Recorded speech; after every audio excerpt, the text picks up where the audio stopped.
About 6 months ago today, Split Fiction released onto PC and consoles everywhere, as Hazelight Studios' third co-op game, and the latest in a pretty impeccable run of games that, well, feel like games. They're fun first, focused on creating an entertaining experience for you and your co-op partner, and Split Fiction was by all means no exception. But now that the dust has settled a bit, we wanted to take a look back at what came of this half sci-fi, half fantasy adventure game, and what might be next for the series. Welcome to Game Rant. Today we'll be doing a little check-in on Split Fiction.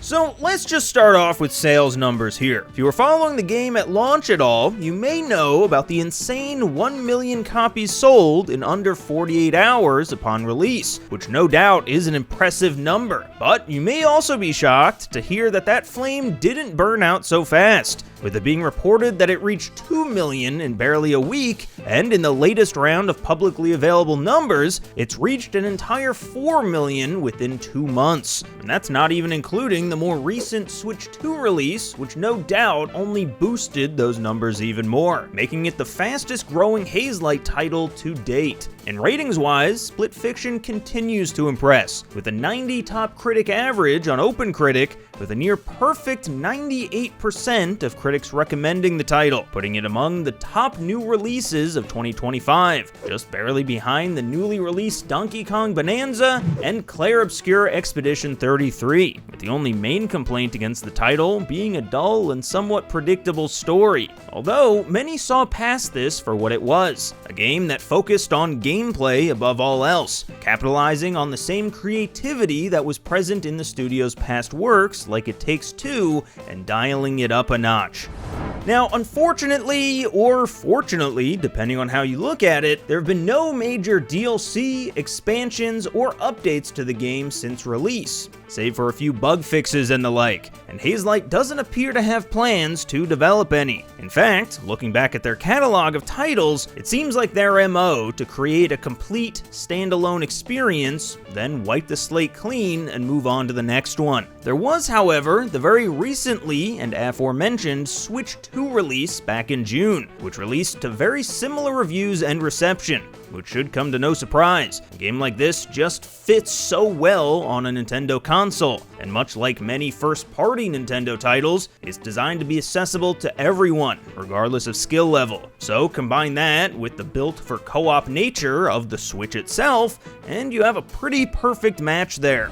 Now, one other big piece of news pertaining less with the game and more the IP itself is that movie adaptation rights for the Split Fiction brand were actually acquired by Amazon MGM Studios not 2 weeks after release. And the latest news there, as of early June, is that Sydney Sweeney has been cast and will also come on as an executive producer for the project, with John M. Chu set to be directing. However, it's probably worth noting that Hazelight's previous game, It Takes Two, also had its movie rights scooped up by Amazon back in 2022, and there's been a severe lack of movement on it ever since, even to the point that Hazelight founder Joseph Fares has aired his own frustrations with the lack of movement in an interview with Eurogamer. So, all's to say, I wouldn't necessarily hold your breath for the Split Fiction movie anytime soon, even if video game adaptations seem to be on the rise lately.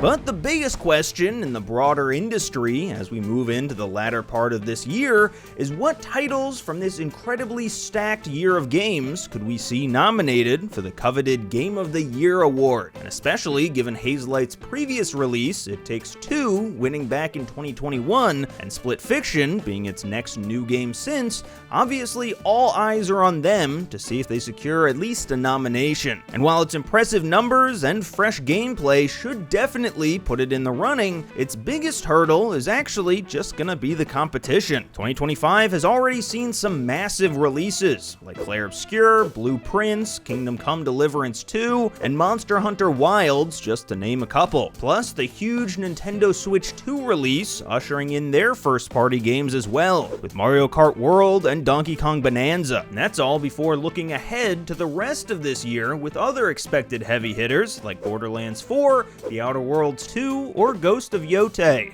Meanwhile, Split Fiction released pretty early on in the year, and has likely left many gamers' minds by now, let alone by the time that the awards roll around in December. So, time will tell if it does get to make it on the big stage or not.